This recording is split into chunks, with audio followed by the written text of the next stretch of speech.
in the show that you all wait for, Amanda's Thought to Ponder as you wonder. All right. Well, this morning we're going to look at 2 Thessalonians chapter 3, the first 5 verses.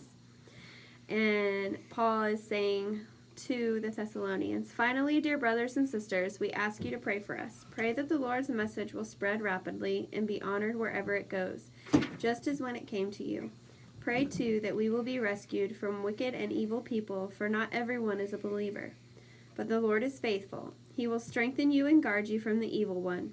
And we are confident in the Lord that you are doing and will continue to do the things we commanded you.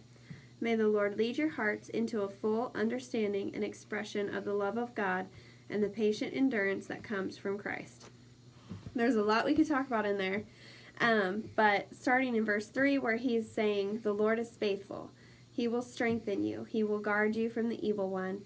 And then he goes on to tell them, he asks that the Lord would lead their hearts into a full understanding and an expression of the love that God and the patient endurance that comes from Christ. So there's a lot of things there that God does for us and can do for us, but a lot of times I think that we forget to let him be our strength, and we get preoccupied with what's going on around us, just the busyness of life, or if we have a traumatic situation happening, or just anything in our life that distracts us from the power of the Lord, and we forget to rest in him and let him be our conqueror. And there's so many verses in the Bible that tell us that he is our strength.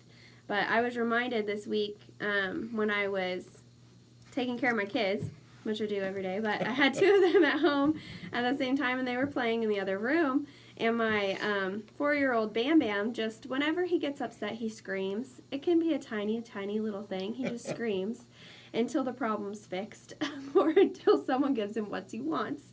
But so he was screaming at his other brother, and I just kept telling them, that's enough. Come here. Let's figure it out. And I said that like 3 or 4 times. And finally they came and we figured it out. We talked about it and figured it out.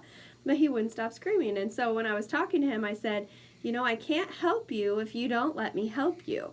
And I've said that to him so many times. But it was like that time the Lord was saying to me, I can't help you if you don't let me help you. Because really, he gives us our free will, and he wants us to come to him, but he's not going to make us come to him. Yeah. So that was kind of a humbling moment for me. I was like, okay, Lord. He's waiting to help, but he needs that call to action. Yes, and he will. And the Bible tells us time and time again in the Old and the New Testament that he is our strength, and he is our conqueror and our protector. Like, there's just so many things.